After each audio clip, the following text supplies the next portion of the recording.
Olá! Hoje a nossa aula vai ser sobre a aeração do mosto.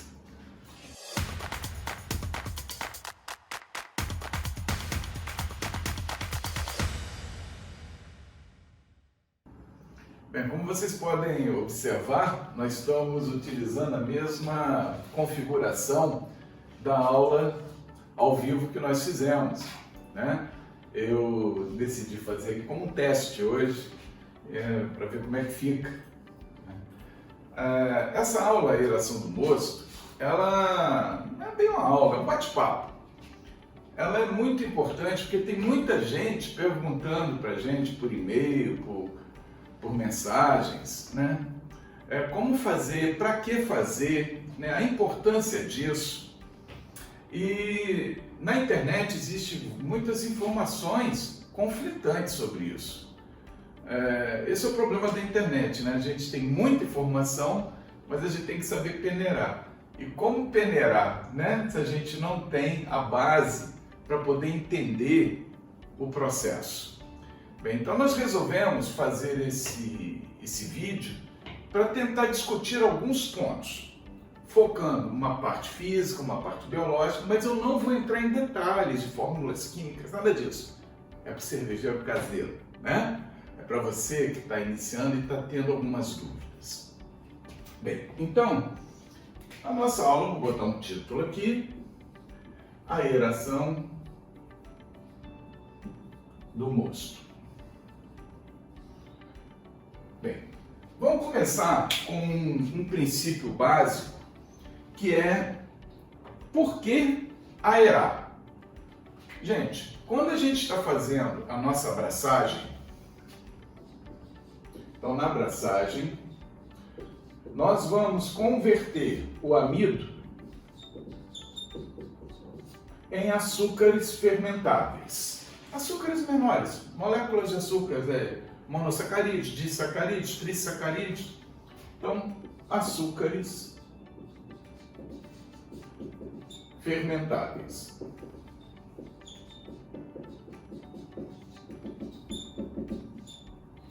Nesse processo, que é a abraçagem, né, nós temos um passo que vocês devem lembrar muito bem, que é a fervura. Então, nesse processo, a gente tem a nossa panela, que durante o processo de fervura, o fogo aqui embaixo, nós vamos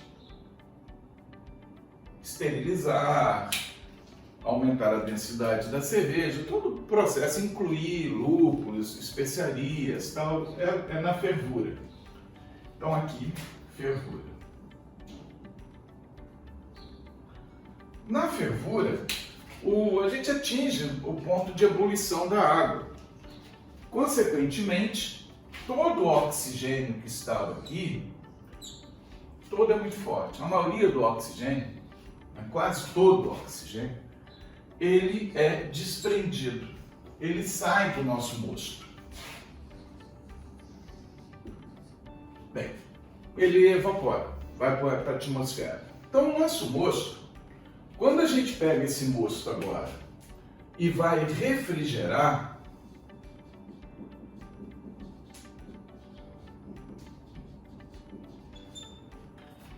para inocular as leveduras, nós vamos passar para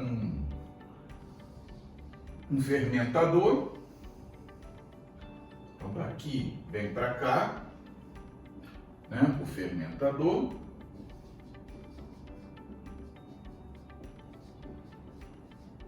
Para colocar nesse fermentador, né, o nosso mosto e botar as leveduras. E aí vai começar o processo de fermentação. Só que o nosso mosto perdeu o oxigênio durante a fervura.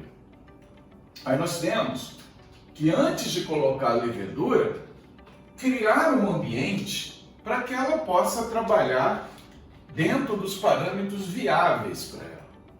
Então nós vamos ter que colocar o oxigênio de volta, né? Esse oxigênio que está na atmosfera. Bem, aí vem a pergunta, mas a fermentação não é sem oxigênio? A fermentação é sem o oxigênio. Então, para que botar o oxigênio? Vamos lá. Quando a gente coloca essas leveduras aqui, a levedura, ela está dimensionada nos pacotinhos que você compra por uma quantidade de mosto. Vamos imaginar que vocês estão fazendo 20 litros de cerveja. Então, essa levedura está dimensionada para isso, dentro do pacotinho. Isso também depende de qual é a levedura. Estou fazendo aqui um exemplo de levedura ale. Bem, essa levedura, quando chega aqui, dentro desse mosto cheio de açúcar, ela vai imediatamente começar a explorar esse ambiente e, vendo que o ambiente está satisfatório em relação à alimentação, ela começa a se multiplicar. Então, essa levedura, o primeiro passo que ela faz aqui dentro, o primeiro passo é reprodução.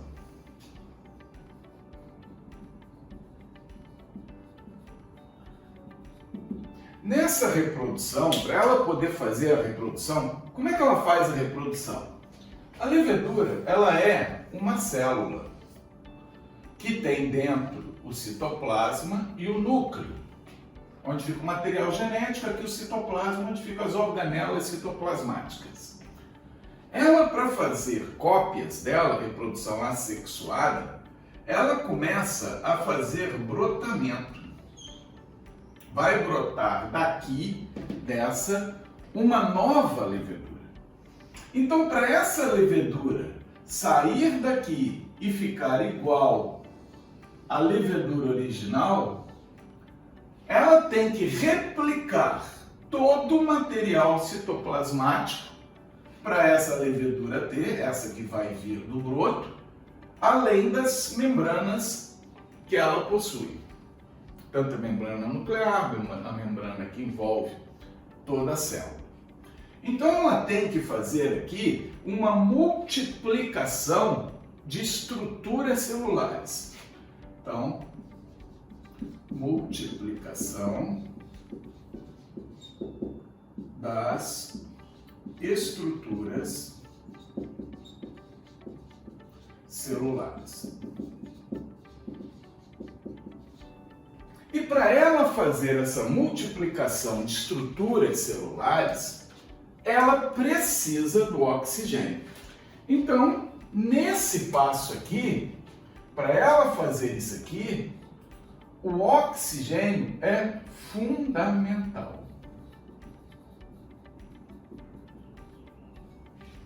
Então é nesse momento, essa é a explicação para que a gente precisa devolver o oxigênio para o mosto que foi perdido na fervura, se a fermentação é sem oxigênio.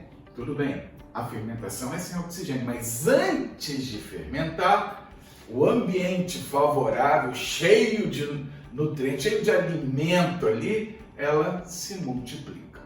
E para se multiplicar, ela precisa do oxigênio. Ok, vamos agora para o segundo passo. Então nós já entendemos que ela precisa do oxigênio para a primeira etapa, que é a reprodução celular, essa reprodução assexuada. Bem, eu vou apagar aqui.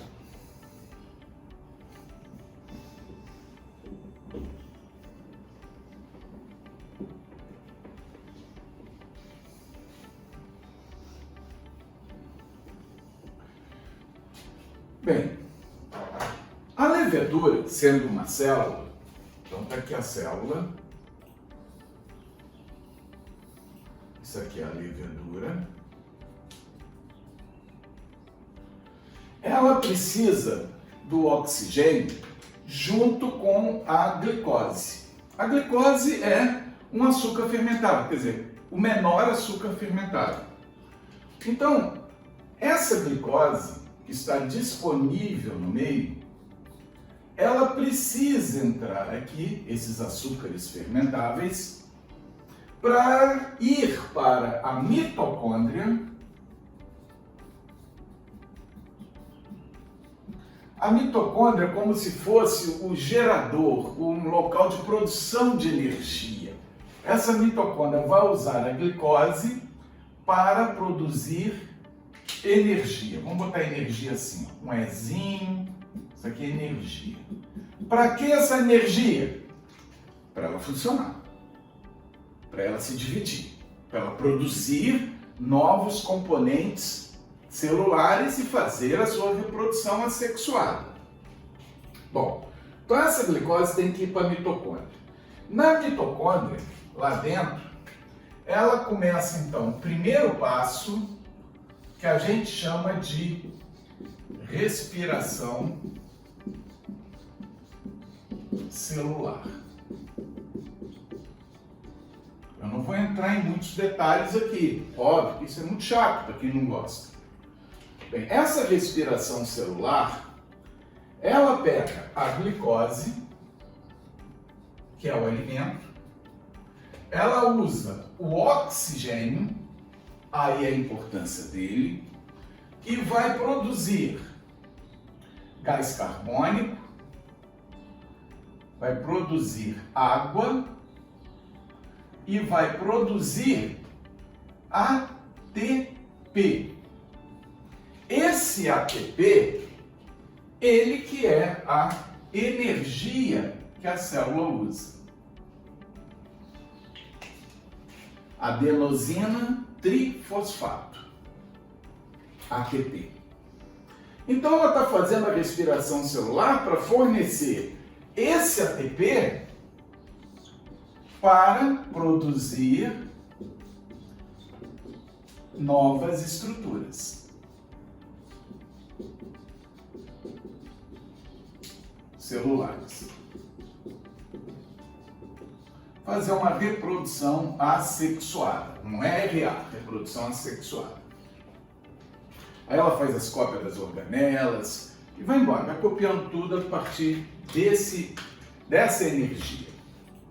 Bom, enquanto tiver alimento, está positivo. Então, se tem alimento, está positivo, tem muito alimento, está positivo, ela vai se duplicando.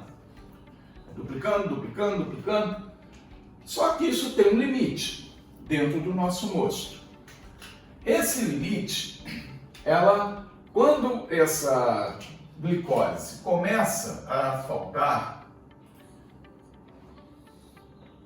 aí ela passa para o passo fermentativo. Não quer dizer que aqui, logo no início, ela já esteja fermentando. Está. Só que ela está priorizando a reprodução, precisa do oxigênio no início. E quando falta o alimento, né, a glicose, mas não é que acabou a glicose, né?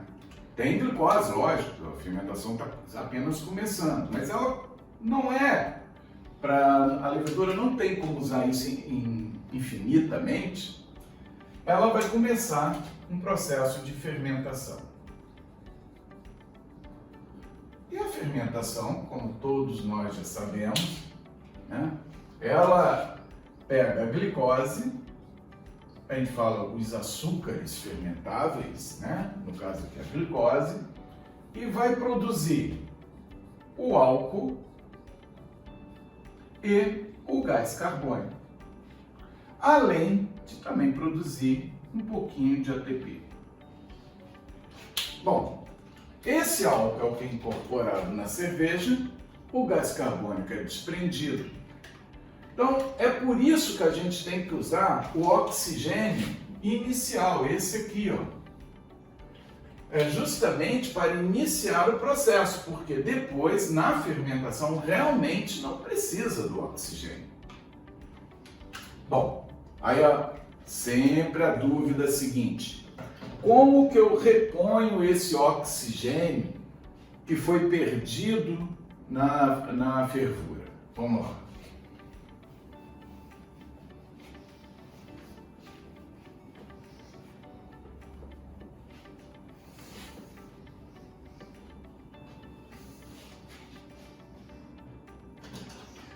Bem, vamos escrever aqui, ó, reposição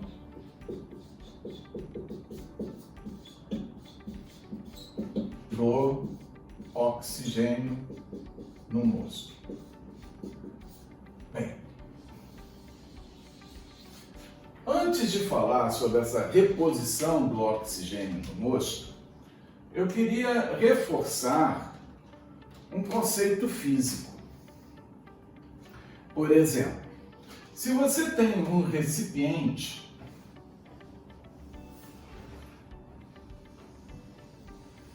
cheio de líquido, o que vai fazer dissolver gases no líquido é a pressão atmosférica. Então, a pressão atmosférica, a ATM de atmosfera, ela vai fazer pressão sobre esse líquido e vai começar a dissolver esses gases da atmosfera no líquido. Então, se o líquido está quietinho ali dentro do balde, ele começa a se dissolver de cima para baixo, cada vez espalhando pelo líquido. Isso é demorado. Se deixar isso acontecer naturalmente, vai acontecer, mas demora. Então, uma atmosfera que nós estamos, né, ela vai comprimindo o líquido para esses gases dissolverem. Bem, a gente pode acelerar esse processo fazendo o procedimento de chacoalhar esse líquido. Porque se a gente chacoalha o líquido, a gente está homogeneizando isso aqui, ó. Isso aqui vai entrar numa forma homogênea e a pressão continua agindo sobre o mosto. Então é uma forma. Então uma forma que é sacudir o mosto. Só que isso é bem moroso, né? Você tem que ficar sacudindo ali, despejando de altura. Mas funciona. Uma outra forma que a gente tem visto muita gente falar e usar, inclusive nós usamos aqui também, é pegar, durante a transferência do mosto frio para o fermentador, colocar aqui dentro, colocar aqui dentro uma bombinha de aquário. Então a bombinha fica aqui fora, ligada na energia, né? E a bombinha entra e tem aqui na ponta um difusor para as bolinhas ficarem pequenas. É importante frisar, quem vai usar isso aqui, que isso é bem usado por cervejeiro caseiro, que nesse trajeto você tem que ter um filtro bacteriano. Geralmente a bombinha vem com esses filtros bacterianos. Você pode comprar fácil também. É só tirar, é por encaixe. Encaixe aqui tem uma película que impede que as bactérias que estão no ambiente entrem nesse líquido aqui e vá contaminar seu mosto. Então a gente tem que trocar isso periodicamente. Bem, qual é o princípio aqui? O princípio é desse mosto, dessa bombinha, liberar bolhas, né, no mosto. Aí que vem um conceito interessante. Muita gente pensa que essas bolinhas ali é que vai aerar o mosto. Na realidade, não. Quem cuida de aquário, quem trabalha com peixe, sabe muito bem o que vai aerar a água, o que for, é a pressão atmosférica. Então, aqui não tem pressão para esse líquido entrar. Até faz um pouquinho, mas não é significativo para incorporar oxigênio no mosto. Mas ele tem uma função de fazer um movimento no mosto. Essas bolinhas, ela vai fazer o mosto movimentar, aí a pressão atmosférica dissolve isso aqui com mais facilidade. Sempre a pressão atmosférica. Então, usar a bombinha de aquário ajuda? Ajuda também, né? Então, bomba de aquário.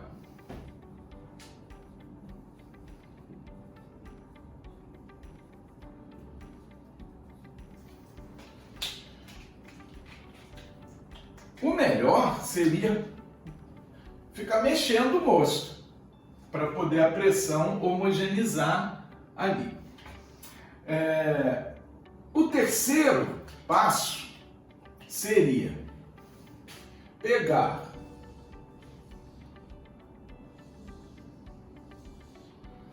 o nosso mosto, pressurizar, aí tem que manter a pressão e injetar O2 através de um cilindro.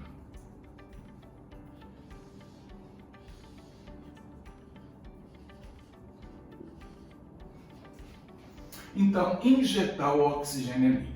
Isso não é viável para o cervejeiro caseiro. Então, não é viável. É o mais eficiente, mas não é viável para o cervejeiro caseiro iniciante. Qual o problema disso aqui tudo? O problema disso aqui tudo é que esses dois processos aqui, eles ajudam a botar o oxigênio no mosto? Ajuda, tanto que muita gente faz. Só que a gente consegue fazer uma inclusão só de 8 partes por milhão. 8 partes por milhão fica no limite para poder a levedura trabalhar. Então, cervejas comuns que não forem usar alta densidade, funcionam muito bem. Agora, se você vai fazer uma cerveja com alta densidade, aí você precisa de uma densidade maior que essa. Ou você usa o injetor de oxigênio, ou você, de algum jeito que desse aqui não consegue, né, você precisa de 12 ppm, de 10 a 12, 11 ppm por aí, para fazer com alta gravidade. Bem, como que a gente pode enganar o processo? Bom, para enganar o processo, nós podemos fazer o seguinte. Vocês viram que nosso projeto inicial era 20 litros de cerveja.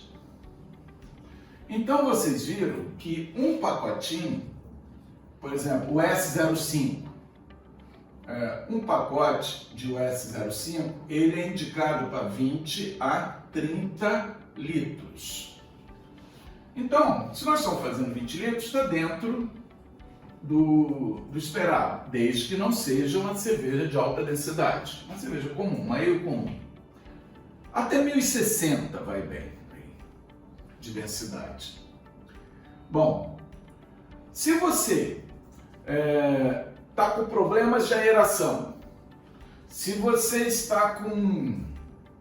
não tem o que fazer, precisa fazer uma cerveja e não tem como aerar o mosto de jeito nenhum, ou quer fazer com uma densidade um pouquinho maior do que 1060, eu sugiro você aumentar o número de leveduras. Então, aumente a quantidade. Porque aumentando a quantidade de levedura, você está ajudando aquela fase inicial que precisa do oxigênio, que é a fase de multiplicação. Então, é um passo para a gente poder acelerar o processo e otimizar por não poder ter um modo de aerar. Então, se você quer fazer, por exemplo, uma cerveja com alta densidade, aumente a dosagem de levedura. Use 2 pacotinhos, por exemplo. Ah, mas é caro. Isso eu não posso mudar. tá? Tem pessoas que falam de usar azeite de oliva no lugar da aeração. O azeite de oliva, ele até ajuda sim, porque ele ajuda a incorporar a composição de algumas estruturas celulares, que ela não precisa tanto da energia para montar alguns componentes celulares, porque a gente já está dando pronto, que é o azeite. Só que a utilização do azeite, ele é complexo, porque a quantidade a ser utilizada é tão pequena que é difícil a gente dosar. Existem vários estudos aí que mostram a eficiência disso. Então, eu sugiro que você faça ou esse processo aqui, se você está começando. Mas sempre aere o mosto. Sempre dê as condições da sua levedura trabalhar de uma forma eficiente. Outra coisa que eu indico também aqui é, se possível, pesquise um pouquinho de utilização de nutrientes para a sua fermentação. Isso ajuda você a fornecer a matéria-prima básica para a levedura trabalhar com folga e, consequentemente, ter um resultado muito bom. Se eu não botar nutrientes, não tem problema. Ela vai obter todos esses nutrientes do mosto. Mas se a gente ajudá-la, ela trabalha com mais folga. É só uma dica. Então, minha gente, fique a dica a necessidade da aeração do mosto. Um abraço.